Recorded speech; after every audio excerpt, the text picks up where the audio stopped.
సందర్భంగా డ్రాగన్ అనే కొత్త సినిమా రిలీజ్ అయింది. హల్లెలూయా. డ్రాగన్ అనే కొత్త సినిమా రిలీజ్ అయింది. అందులో ఏముందో తెలుసా? అసలు సృష్టి ప్రారంభం ఎక్కడ నుంచి ప్రారంభమైందని ఆ దర్శకుడు క్లియర్గా చూపించాడు. జెనసిస్ చాప్టర్ 1 దేవుడు మొదటి రోజు వెలుగు కలుగజేశాడు. ఇలాగున్న క్రమక్రమంగా ఆ డ్రాగన్ అనే ఆ ఫిలింలో ఈ బైబిల్ గ్రంథంలో ఉన్న దేవుడు నిర్మించిన వాటన్నిటిని పొందుపరిచారు. హల్లెలూయా, హల్లెలూయా. అది 100 కోట్లు 500 కోట్లు పెట్టి తీసే సినిమా. అంటే నేను ఎందుకు ఈ మాట చెప్పాలి ఆలోచన చేసినా తెలుసా? అనేక మత గ్రంథాలు ఉన్నాయి, అనేకమైన గ్రంథాలు ఉన్నాయి, అనేక పుస్తకాలు ఉన్నాయి. కానీ సృష్టికి ప్రారంభము, సృష్టికి ముగింపు ఉన్న ఒకే ఒక్క బైబిల్ మనం ఆరాధిస్తున్న మన ఆరాధ్య దైవమైన నజరేయుడు యేసు వాక్యములో ఉన్నది. హల్లెలూయా, ఆయనలోనే ఉంది. అందుకనే క్రమంగా నేను చూసినప్పుడు, వేరే నాకు పంపించినప్పుడు చాలా ఆశ్చర్యపోయాను. అందుకనే ఈ ప్రాంతంలో ఈ శబ్దయంత్రం ద్వారా ఉన్న యవనస్తులకు చెప్తున్నాను, ఇదిగో మీరు సినిమాలు చూస్తారు కాబట్టి డ్రాగన్ గ్లింప్స్ లో అది ఉంది. జెనసిస్ చాప్టర్ 1, జెనసిస్ చాప్టర్ 2 ఈ రీతిగా దేవుడు క్రమాన్ని, సృష్టిని ఈ రీతిగా ఆయన కలుగజేశాడు అని క్లియర్ గా ఆ సినిమాలో పొందుపరచడం జరిగింది. హల్లెలూయా. ఇది ఎందుకు చెప్తున్నానంటే, ఓ యువత, ఓ యవనస్తులారా, ఇది ఏదో 4 గోడలకు సంబంధించింది కాదు, ఒక ఇంటికి సంబంధించింది కాదు, ఒక వీధికి సంబంధించిన వాడు కాదు ఈయన ఒక గ్రామానికి సంబంధించిన వాడు కాదు, ఈయన ఒక మండలానికి సంబంధించిన వాడు కాదు, ఈయన ఒక జిల్లాకు సంబంధించిన వాడు కాదు, ఒక రాష్ట్రానికి సంబంధించిన వాడు కాదు, ఒక దేశానికి సంబంధించిన వాడు కాదు, ప్రపంచ దేశాలకు సంబంధించిన వాడు. ఆయన పేరు నజరేయుడు యేసు. ఈయన అందరికీ దేవుడై ఉన్నవాడు. హల్లెలూయా. అందుకనే హెబ్రీయులకు రాసిన పత్రిక 11వ అధ్యాయం 3వ వాక్యములో ఏమని ఉంటుందంటే, ఆయన వాక్కు చేత ప్రపంచంలోనే నిర్మించబడ్డాయి. హల్లెలూయా. ఆయన వాక్కు చేత ఏం నిర్మించబడ్డాయంట? ప్రపంచంలో నిర్మించబడ్డాయా? ఎందుకయ్యా యేసు ప్రభువుని నమ్మేది? ఎందుకంటే సృష్టికి అన్నిటికీ ఆయనే ముందుగా ఉన్నవాడు. అసలు నేననేవాడిని, అసలు ఈ భూమి అనేది, ఆకాశం అనేవి ఎలా ఉనికిలోనికి వచ్చాయి అని తెలియజేసిన వాడు, ఉన్నవాడు, చేసినవాడు, నిర్మించినవాడు, కలగజేసినవాడు, చరచర జగత్తును పుట్టించి పాలించి పోషిస్తూ నడిపిస్తున్నవాడు ఒకే ఒక్కడు, ఆయన ప్రభు అయిన యేసుక్రీస్తు ప్రభుల వారని నమ్ముకుంటామయ్యా అని చెప్తాం. హల్లెలూయా. ఎందుకు నమ్ముకుంటారు? రెండవ మాట, ఎందుకు ఈయనని ప్రేమిస్తారు అనే విషయాన్ని మనము చూసుకుందాం. ఇందాక చెప్పాను కదా, ఏదేను వనములో దేవుడు ఏదైతే చేయొద్దన్నా ఆ మాటను ధిక్కరించడాన్ని బట్టి వారిలోనికి పాపం సంక్రమించింది. అవునా కదా? ఆ పాపము సంక్రమించింది కాబట్టి దానికి విరుగుడు సాక్షాత్తు నజరేయుడు యేసయ్య దిగి రావాల్సి వచ్చింది. హల్లెలూయా. నీలాగా నాలాగా ఆయన ఆలయం నుంచి వచ్చినవాడు కాదు, మల్లెపల్లి నుంచి వచ్చినవాడు కాదు, కొట్టంగట్టు నుంచి వచ్చినవాడు కాదు, పరలోకం నుండి దిగి వచ్చినవాడు ఈయన. ఎందుకు? ఆ పాపానికి విరుగుడు, ఆయన విరిగిపోవడానికి, నలిగిపోవడానికి ఆయనే పరలోకం నుండి దిగి వచ్చాడు. దాన్నే క్రిస్మస్ గా చేసుకుంటారు. హల్లెలూయా. ఆయన దేవుడు కాబట్టి ఇన్నిటిని కలగజేసిన వాడు, ఆయన వాక్కుతో కలగజేసిన వాడు, స్త్రీ పురుష ప్రమేయం లేకుండా మరియ గర్భంలో పరిశుద్ధాత్మ శక్తి ద్వారా గర్భాన్ని దాల్చడానికి దేవుడు దిగిరావాల్సి వచ్చింది. హల్లెలూయా. దాన్నే క్రిస్మస్ అంటారు. హల్లెలూయా. అయితే ఎందుకు ఆయన ప్రేమిస్తారంటే, ఇదిగో ఆయన నా పాపానికి సంబంధించిన ఆ విరుగుడు కొట్టివేయడానికి, విర్రగొట్టడానికి ఆయన పరలోకం నుండి దిగి వచ్చాడు. హల్లెలూయా. మరి దిగివచ్చి ఏం చేసిండు? ఎలా ఆ పాపానికి విరుగుడు ఇచ్చాడంటే, ఒకసారి చూడండి, హెబ్రీయులకు రాసిన పత్రిక, మొదటగా ఫిలిప్పీయులకు రాసిన పత్రిక చూడండి ఒకసారి. 2వ అధ్యాయం 7-8 వచనం ఒక మాట చూసుకొని ముందుకు సాగే ప్రయత్నం చేద్దాం. దాసుని స్వరూపం ధరించుకొని తనను తానే రిక్తునిగా చేసుకొనెను. మరియు ఆయన ఆకారమందు చాలు మనుషుడుగా కనపడి. హల్లెలూయా. ఇప్పుడు కాకులు ఉన్నాయి, కాకులకే అర్థమైంది. అవునా కదా? కాకి దగ్గరికి నేను పోతే నా బాధ, నా వేదన దానికి అర్థమైందా? అర్థం కాదు కదా. అందుకే నిన్ను నిర్మించిన నిర్మాణకుడైన దేవుడు, భగవంతుడు మానవ ఆకారాన్ని ధరించుకొని రావాల్సి వచ్చింది. హల్లెలూయా. ఎందుకు వచ్చాడు ఆయన? మానవ ఆకారాన్ని ధరించుకొని రావాల్సి వచ్చింది. ఎందుకో తెలుసా? నేను మానవులం కాబట్టి నీకు కలుగుతున్న సమస్యలు, శోధనలు అన్నిటినీ ఆయన సహానుభావం లేనివాడు కాదు అని మనకు దేవుని వాక్యం సెలవిస్తుంది. హల్లెలూయా. అందుకనే ఆయన పాప ఆకారాన్ని ధరించుకొని ఆయన ఈ భూమి మీదకి దిగి రావాల్సి వచ్చింది. హల్లెలూయా. దాన్నే మనం క్రిస్మస్ అంటాం. వచ్చిన ఆయన మరి ఈ పాపానికి ఇరుగుడుగా ఏం చేశాడు? ఈ పాపానికి ఇరుగుడుగా ఏం చేశాడు ఆయన అని అంటే, అంతకు ముందుకు ఏం చేశాడో తెలుసా? ఆయన దిగి వచ్చిన ఆయన 33.5 సంవత్సరాలు జీవిస్తూ యూదయ, గలిలయ, ఆమెను ఏమంటారు, దొరికితే దొంగ, దొరకపోతే దొర అన్నట్టు ఆమెతో పాపం చేసిన వాడు కూడా ఆమె మీద రాయేయాల్సి వచ్చింది. ఎందుకంటే ఆమె దొరికిపోయింది, పట్టబడ్డది వ్యభిచారం చేత. అలాంటి స్త్రీ తరుముతూ వేదన పడుతున్న శరీరధారిగా ఉన్న దినాల్లో యేసు ప్రభు దగ్గరికి వస్తే ఆయన ఊరంతా ఇచ్చేసినా కానీ ఆ స్త్రీని ప్రేమించి, అమ్మా నీ పాపములను నేను క్షమిస్తున్నానని చెప్పగలిగిన దేవుడు. హల్లెలూయా. అంటే నేను ఏమంటానంటే, ఊరంతా వెలివేసిన, ఇంట్లో వాళ్ళు వెలివేసిన, ప్రపంచం వెలివేసిన, వెలివేసిన దేవుడు, ప్రేమించే దేవుడు, ప్రేమ స్వరూపైన దేవుడు ఆయన ప్రభు అయిన యేసుక్రీస్తు ప్రభుల వారని ఆయన ప్రేమిస్తారు. హల్లెలూయా. అంతేకాదు, కుష్ఠరోగం కలిగిన వాడు ఊరంతా వెలివేసిరు, ఇంట్లో ఉన్నవారు కూడా, ఇదిగో నీ కుష్ఠరోగం మాకేడాడుతుందో నాయన, నువ్వు మా ఇంటి నుంచి చదువుకోయా అని ఆ కాలంలో ఊరవతలికి కుష్ఠరోగులు నిలబెట్టేది. హల్లెలూయా. అలాంటి కుష్ఠ రోగుల దగ్గరికి పోయి యేసయ్య వాళ్ళ కుష్ఠ వ్యాధిని ముట్టుకొని వాళ్ళని స్వస్థపరిచి బాగుపరిచిన ప్రేమ యేసయ్య ప్రేమ. హల్లెలూయా. హల్లెలూయా. ఈ ప్రేమకు హద్దులు లేవు, ఈ ప్రేమకు అవధులు లేవు. అందుకనే ఈ ప్రేమను రుచి చూసిన వారు, ఎరిగిన వారు ఆయనను ప్రేమించకుండా ఉండలేరు. హల్లెలూయా. అంతేకాదు, మీరు గనక పరిశుద్ధ గ్రంథమైన బైబిల్ చూస్తే మత్తయి సువార్త, మార్కు సువార్త, లూకా సువార్త, యోహాను సువార్త, 4 సువార్తల్లో ఆయన ప్రేమ ఏ రీతిగా ఉంటుందో, అసలు ఆయన ఎంత ప్రేమమయుడో, ఎంత కృపామయుడో, ఎంత దయామయుడో, ఎంత కనికరామయుడో, ఎంత జాలి కలిగిన దేవుడో ఆయన ప్రేమ వర్ణించలేము, వివరించలేము. ఆ రీతిగా ఆ 4 గ్రంథాల్లో దేవుని ప్రేమ గురించి లిఖించబడి ఉన్నది. హల్లెలూయా. ఎందుకు ఇలా చేస్తాడు దేవుడు అంటే, అసలు ప్రేమకి ఏదైనా రూపం ఉందంటే మనం ఆరాధిస్తున్న మన ఆరాధ్య దైవమైన ప్రభు అయిన యేసు ప్రభుల వారే. హల్లెలూయా. ప్రేమకి ఏదైనా రూపం ఉందంటే మనం ఆరాధిస్తున్న మన ఆరాధ్య దైవమైన ప్రభు అయిన యేసుక్రీస్తు ప్రభుల వారే. హల్లెలూయా. ఆయన ఊరుకోలేదు, మౌనంగా ఉండలేదు. ఆయన అన్నిటికంటే ముందుగా ఉన్నవాడు కాబట్టి ఆయన నమ్ముతారు. నమ్మిన ప్రజలకు ఏదైతే పాపము సంక్రమించిందో ఆ పాపానికి విరుగుడుగా ఆయనే పాపాకారంగా మానవునిగా దిగిరావాల్సి వచ్చింది. హల్లెలూయా. ఈ రీతిగా నడుస్తూ ఆ పాపానికి విరుగుడు కావాలి కదా. మరి పాపానికి విరుగుడు కావాలి కదా. ఆ పాపానికి విరుగుడే హెబ్రీయులకు రాసిన పత్రిక 10వ అధ్యాయం 10వ వచనంలో ఒక మాట చదువుతాం. 10వ అధ్యాయం 10వ వచనం. సమయం యేసుక్రీస్తు యొక్క శరీరము ఒక్కసారి అర్పింపబడుట చేత ఆ చిత్తమును బట్టి మనము పరిశుద్ధపరచబడి ఉన్నాము. హల్లెలూయా.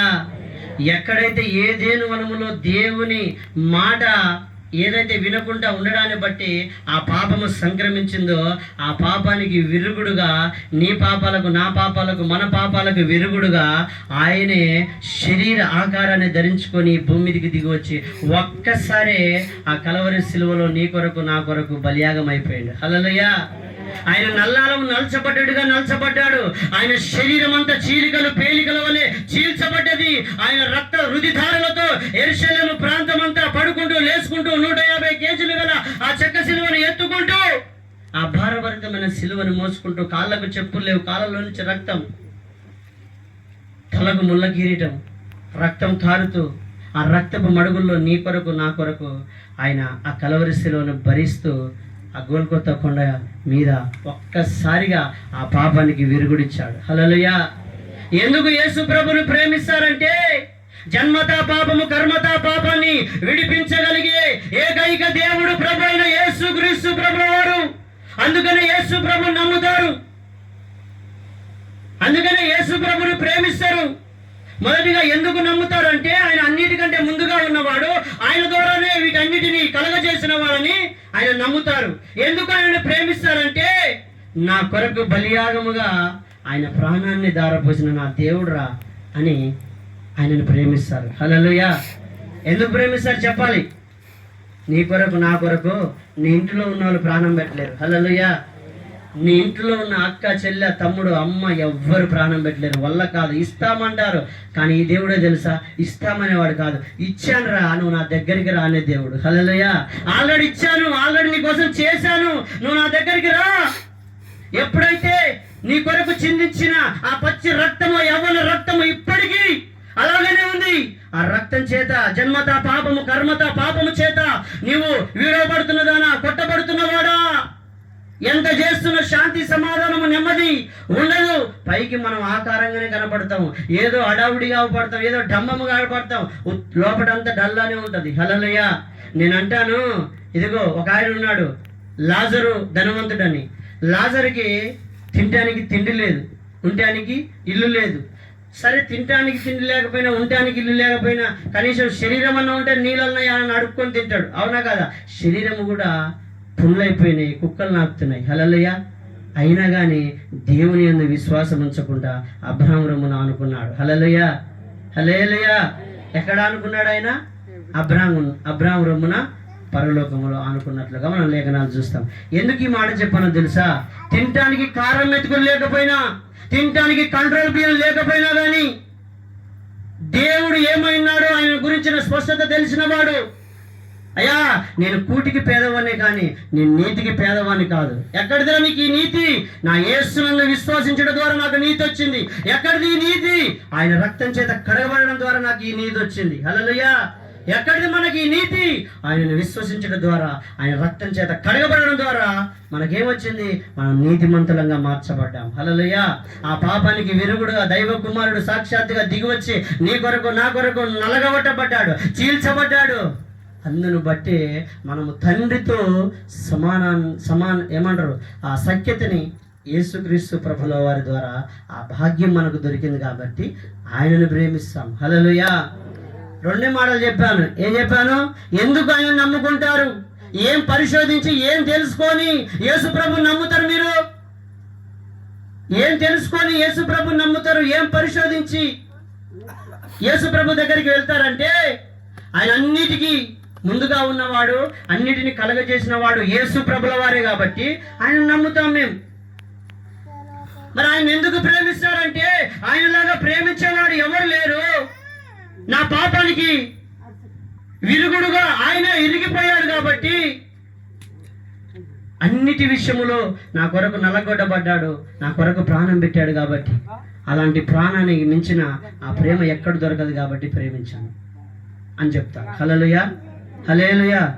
మంచిది, సమయము అయిపోతుంది కాబట్టి చివరిగా ఒక మాట చూసుకొని మనం ముందుకు సాగిపోదాం. హల్లెలూయా. ఎన్ని మాటలు చెప్పాను మీకు? 2 మాటలు చెప్పాను. ఎందుకు ఆయన నమ్ముతారు, ఏం పరిశోధించి, ఏం తెలుసుకొని ఆయన నమ్ముతారు అంటే ఆయన అన్నిటికంటే ముందుగా ఉన్నవాడు, ఆయనే అన్నిటిని కలగజేసిన వాడు అని నమ్ముతారు. ఎందుకు ఆయన ప్రేమిస్తారంటే స్వరూపైన దేవుడు నీ కొరకు నా కొరకు సర్వమానవాళి కొరకై ఏక పశుక బలిగా వధింపబడిన వాడు ప్రభు అయిన యేసుక్రీస్తు ప్రభుల వారని ఆయన నమ్ముతారు. అవునా కదా? అదే రీతిగా ఎందుకు ఆయన నిరీక్షిస్తారు? ఎందుకు ఎంత బాధ వచ్చినా, ఎంత ఇబ్బంది వచ్చినా, ఎంత కరువు వచ్చినా, ఎంత కష్టం వచ్చినా అలాగనే సాగించుకోవడానికి, ముందుకు వెళ్ళడానికి గల కారణం ఏంటంటే ఒక మాట చూసుకొని మనం ముగించుకుందాం. ఎందుకంటే సమయం అంతా పాటలకు ఈ రావడానికి అన్ని విషయాల్లో అయిపోయింది. హల్లెలూయా. మంచిది, ఒక మాట చూసుకొని మనం ముందుకు సాగిపోయే ప్రయత్నం చేద్దాం. హల్లెలూయా. ఒకసారి తీయన లూకా సువార్త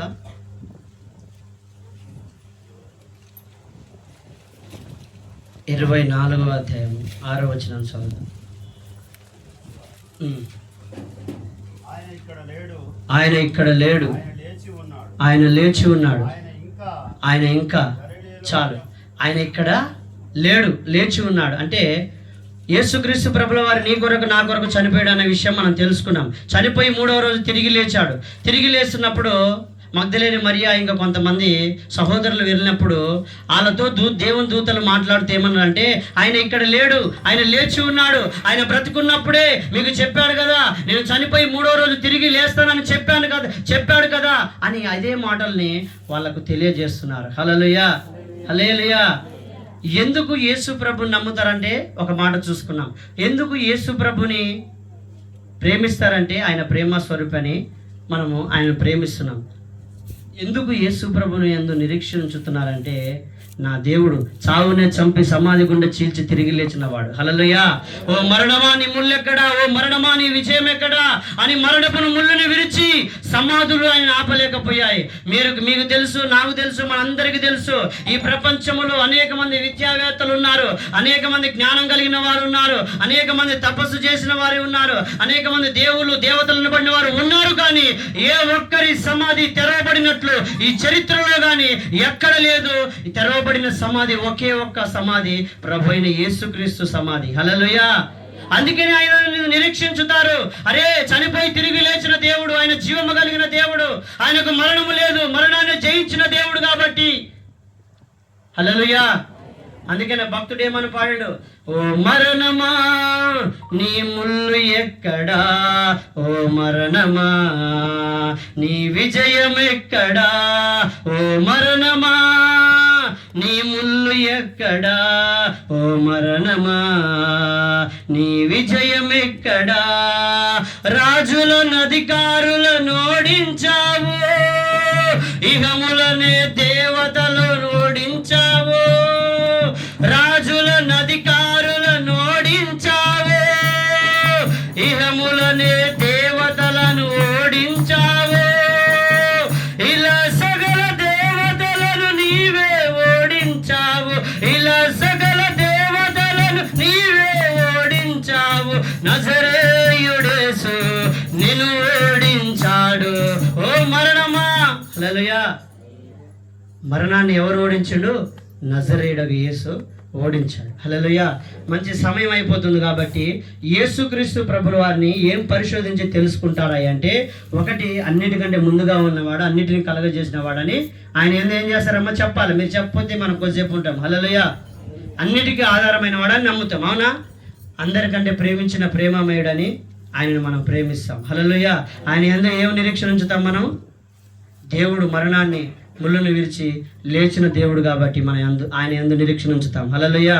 అంతేకాదు, ఎవరైతే ఈ వాక్యాన్ని విని యేసయ్య నా కొరకు ప్రాణం పెట్టి, నా కొరకు రక్తం చెందించి, నా పాప క్షమాపణ నిమిత్తము నా కొరకు నిలువెల్లా నలగబడ్డాడు, కొట్టబడ్డాడని ఆయనను హృదయమందు విశ్వసించి నోటితో ఒప్పుకుంటే ఖచ్చితంగా ఆయనతో సమాధానం కలవారమై ఆయనతో సాగిపోయేటట్లుగా దేవుడు కృపనిచ్చే దేవుడై ఉన్నాడు. హల్లెలూయా.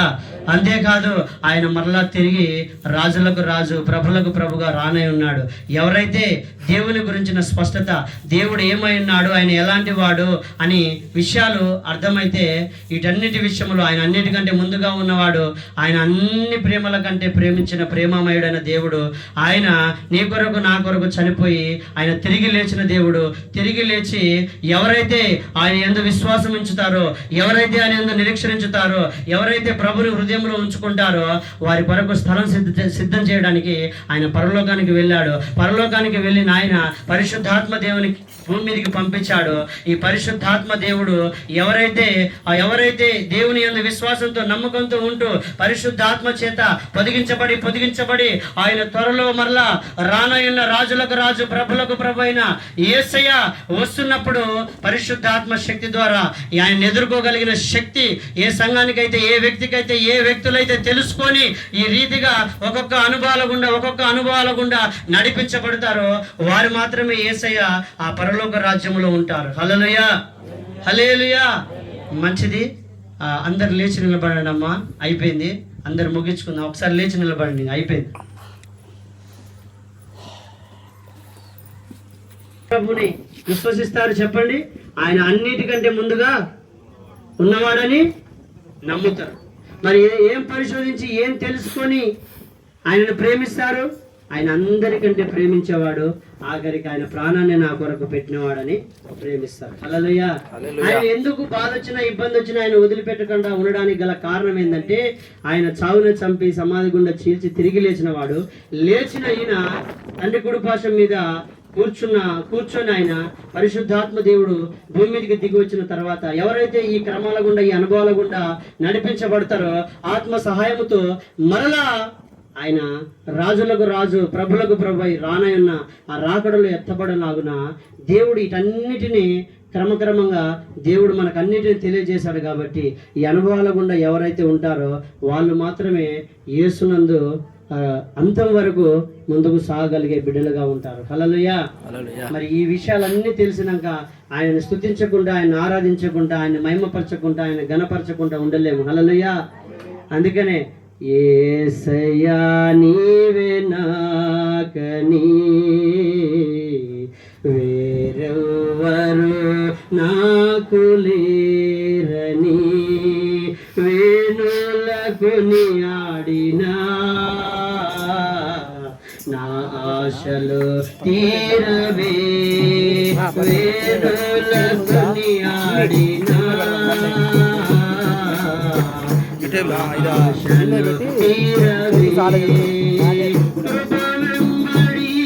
కృపను పొందచే కృపలో జయ గీతమే పాడు పేషెంట్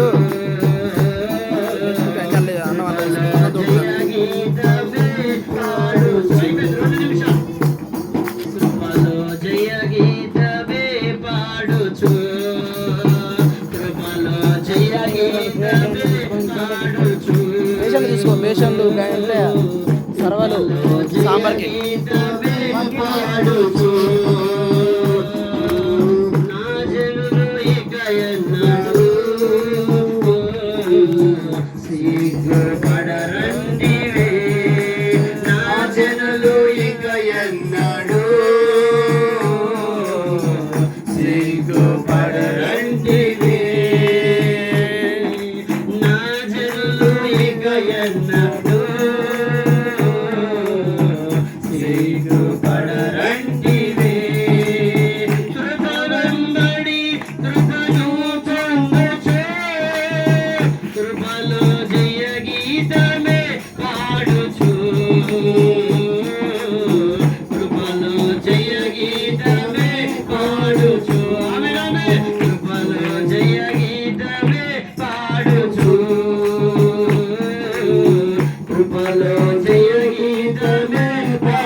స్తోత్రం నాయన, నీకు వందనాలు. ఇంతవరకు మీరు నడిపించిన విధానం బట్టి నీకు వందనాలు. చివరిగా అజరైన ప్రార్థన చేసి ముగిస్తారు.